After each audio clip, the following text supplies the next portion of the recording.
नमस्कार दोस्तों कल दिल्ली में लाल किले के पास जो ब्लास्ट हुआ उससे रिलेटेड कई नई डिटेल्स सामने आती जा रही हैं जैसे जैसे इन्वेस्टिगेशन बढ़ रहा है। और यहां पर अब काफी हद तक ये कहा जा सकता है कि जो फरीदाबाद टेरर नेटवर्क बस्ट किया गया था उसका डायरेक्ट लिंक अब आपको दिल्ली ब्लास्ट के साथ देखने को मिलेगा। आप देख सकते हो ये खबर, initial proof suggest detonators used in Delhi blast links with Faridabad terror module.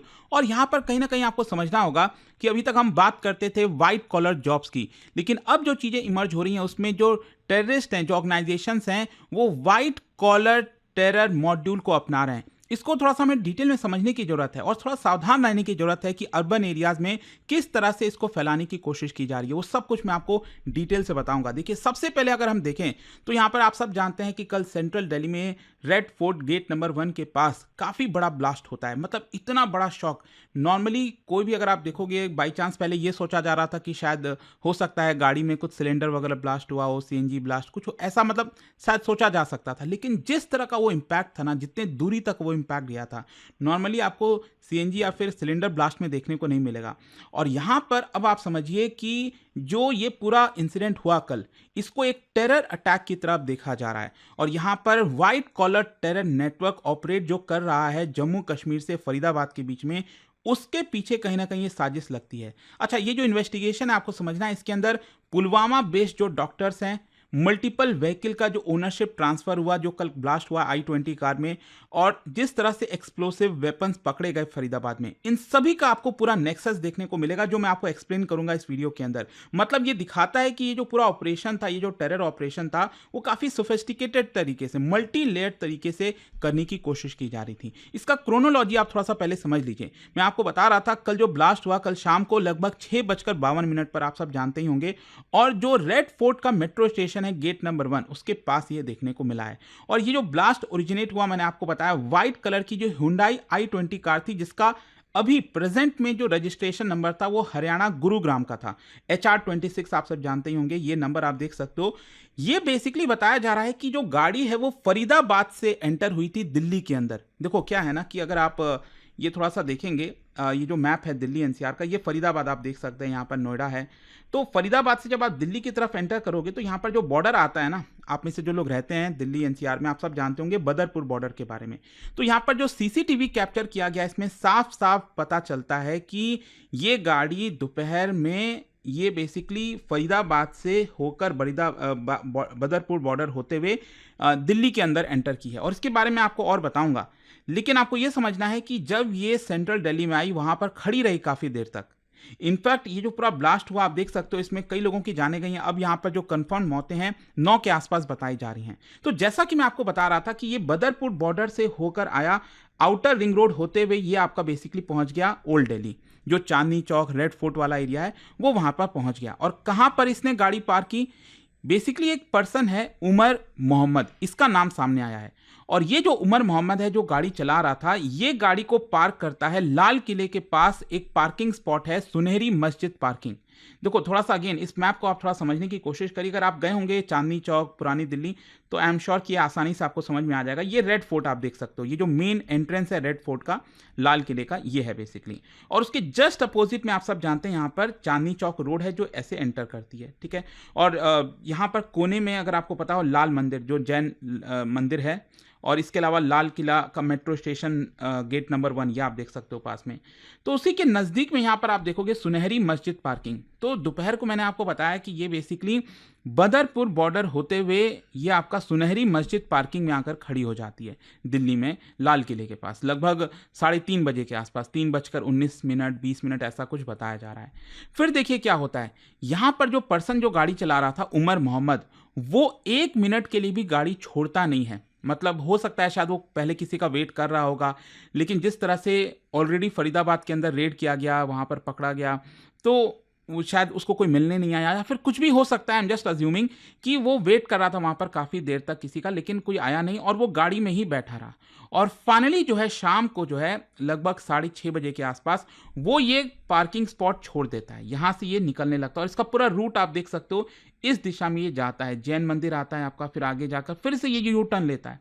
और लेफ्ट साइड में लाल किला था मेन एंट्रेंस, और यहाँ पर लाल किला मेट्रो स्टेशन 1, और इसी के पास यहाँ पर रेड लाइट था। मतलब ये गाड़ी धीरे धीरे चल रही थी, धीरे धीरे आकर जो जो रेड लाइट थी उसके जस्ट पहले यहाँ पर रुक जाती है, और जैसे ही रुकती है वहाँ पर बड़ा ब्लास्ट देखने को मिलता है। तो ये पूरा अभी आपको सिनारियो देखने को मिलेगा, लेकिन यहाँ पर पुलिस का यही भी कहना था कहीं ना कहीं कि हो सकता है कि ये जो ब्लास्ट है वो सेंट्रल दिल्ली में कहीं पर भी किया जा सकता था। ये लाल किले के सामने हो गया, लेकिन ये कहीं पर भी हो सकता था सेंट्रल दिल्ली में कहीं इंडिया गेट के पास जाकर, राजीव चौक, कनॉट प्लेस, कहीं पर भी जाकर कर सकता था। अच्छा, नेचर ऑफ ब्लास्ट, यहाँ पर सस्पेक्ट ये किया जा रहा था कि क्या ये टाइम करके किया गया है। मतलब एक हाइपोथेसिस ये आ रहा था कि रिमोट से डिटोनेट किया गया ब्लास्ट को, लेकिन ज़्यादातर चांसेस अब यही लग रहे हैं क्योंकि वो उमर, ये जो मैंने आपको नाम बताया ना, उमर मोहम्मद, क्योंकि यही गाड़ी चला रहा था। बेसिकली जो आप देख रहे हो ना, ये सुनहरी मस्जिद पार्किंग, जब यहाँ से ये निकलता है तो सीसीटीवी में कैप्चर हो जाता है कि एक पर्सन ड्राइव कर रहा है, ठीक है। तो ऑब्वियस सी बात है, गाड़ी अपने आप तो चलेगी नहीं, अभी इतनी टेस्ला तो आई नहीं है भारत के अंदर कि इस तरह से गाड़ी चलने लग जाए।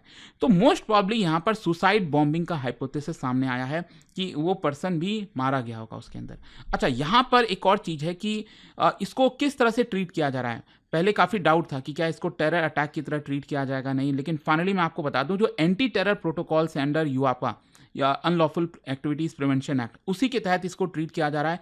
फॉरेंसिक जो एक्सपर्ट्स हैं उन्होंने जितने भी रिमेन्स हैं, कार के डेब्रीज हैं, वो सब कुछ यहाँ पर कलेक्ट कर लिए हैं सैंपल्स, और इनिशियल केमिकल एनालिसिस सजेस्ट करते हैं कि अमोनियम नाइट्रेट, ध्यान रखिएगा, अमोनियम नाइट्रेट ही आपका बरामद किया गया था फरीदाबाद रेड में, जो मैं आपको अगेन बताऊंगा, इसका लिंक बताऊंगा। तो ये मोस्ट प्रॉब्ली इसी के तहत जो है इसको किया गया। अच्छा, यहाँ पर आप देख सकते हो दिल्ली पुलिस ने जो सेक्शन है यूआपा का 16 एंड 18 उसको यहाँ पर इन्वोक कर दिया है। Basically it relates to terrorism and related punishment, और साथ ही साथ जो एक्सप्लोसिव सब्सटेंसेस एक्ट है उसका सेक्शन 3 और 4 इसको भी लगा दिया गया है, along with charges of murder and attempt to murder. अच्छा, अब क्वेश्चन ये है कि गाड़ी थी किसकी, ये बहुत इंपॉर्टेंट हो जाता है। और यहाँ पर आप देखोगे पहले जो है इनिशियली बताया गया कि इसका जो रजिस्टर्ड ओनर है वो है मोहम्मद सलमान, जो कि रेसिडेंट है गुरुग्राम का। फिर सलमान से पूछताछ की गई, तब यहाँ पर पता चलता है कि उसने गाड़ी बेच दी थी एक पर्सन को, तारिक नाम का था। तारिक रेसिडेंट है पुलवामा डिस्ट्रिक्ट का, जम्मू कश्मीर में। अब तारिक बेसिकली बताया जाता है कि इस गाड़ी को ट्रांसफर कर देता है डॉक्टर उमर मोहम्मद। अब आप नाम समझ रहे हो, ये उमर मोहम्मद ही था जो गाड़ी चला रहा था, तो ये उमर मोहम्मद को बेच देता है, वो भी एक डॉक्टर था पुलवामा में। तो ये रिपीटेड जो ट्रांसफर्स था, ये कहीं ना कहीं एक बहुत ही बड़ा सस्पिशन बन गया पुलिस के लिए, और इन्वेस्टिगेटर्स का यही मानना है कि ये जो चेन ऑफ ओनरशिप ये जानबूझकर की गई ताकि एंड यूजर्स को कंसील किया जाए कि एग्जैक्ट कौन चला रहा था, कंफ्यूज करने की कोशिश की जाए पुलिस को। इस तरह की चीज़ें आपको देखने को मिलेंगी। अच्छा, यहाँ पर जो की सस्पेक्ट है पुलवामा बेस्ड डॉक्टर, ये जो डॉक्टर उमर मोहम्मद है, ये मेडिकल प्रोफेशनल है पुलवामा से, और यही अभी के डेट में प्राइमरी सस्पेक्ट है, और यही पार्ट है व्हाइट कॉलर टेरर मॉड्यूल का, जो मैं आपको और इसके बारे में बताऊंगा, व्हाइट कॉलर टेरर मॉड्यूल। अच्छा, अब इसका फरीदाबाद के साथ क्या कनेक्शन है, देखो इसको लेकर ऑलरेडी कल मैंने एक वीडियो बनाया था जहां पर बड़ी संख्या में जो एक्सप्लोसिव्स हैं, वेपन्स हैं, वो बरामद किए गए। आप देख सकते हो अमोनियम नाइट्रेट, पहले तो पता चला कि 350 किलो का अमोनियम नाइट्रेट बरामद हुआ है, फिर आगे पता चलता है कि 2500 किलो और बरामद हुए हैं, टोटल कुल मिलाकर 2900 किलो।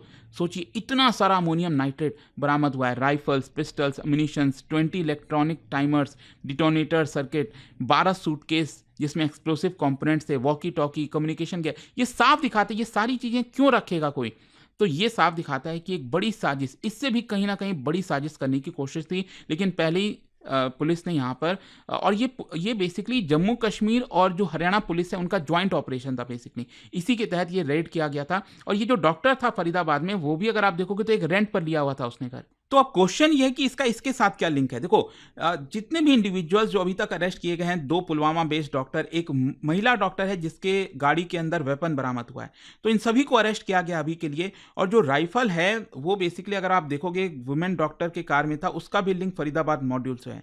तो पुलिस का अब कहीं ना कहीं ये सस्पेक्ट है कि ये जो टेरर नेटवर्क था जो फरीदाबाद में काम कर रहा था, ये जम्मू कश्मीर से लेकर फरीदाबाद का पूरा एक नेटवर्क बना हुआ था, उसी ने ये मटेरियल्स और ट्रेनिंग सप्लाई की थी दिल्ली ब्लास्ट में जो भी कुछ हुआ।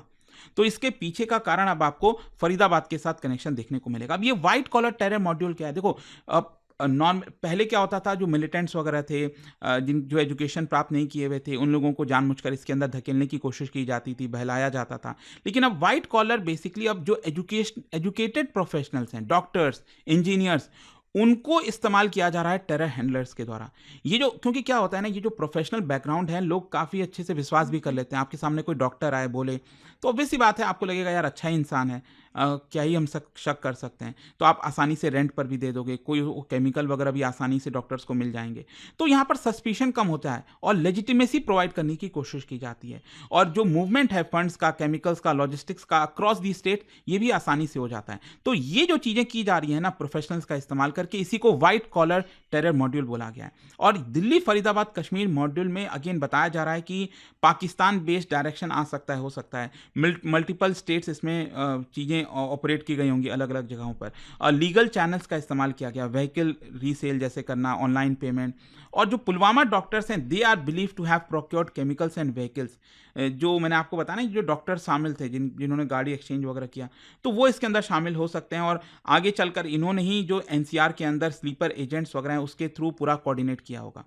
तो ये आपको अभी सिचुएशन देखने को मिलेगी। लेकिन अब क्वेश्चन ये कि इसका ब्रॉडर इंप्लीकेशंस क्या, आगे क्या। देखो, ये जो इंसिडेंट है अगेन एक्सपोज करता है अर्बन टेरर सेल्स, जो जिस तरह से वो इवॉल्व हुई है। यहाँ पर जो ट्रेडिशनल मिलिटेंट्स थे, उससे हटकर अब ये एजुकेटेड अर्बन प्रोफेशनल्स की तरफ जा रहे हैं। और इसीलिए अगर आप शहरों में रह रहे हैं तो बहुत ज़्यादा सावधान होने की ज़रूरत है।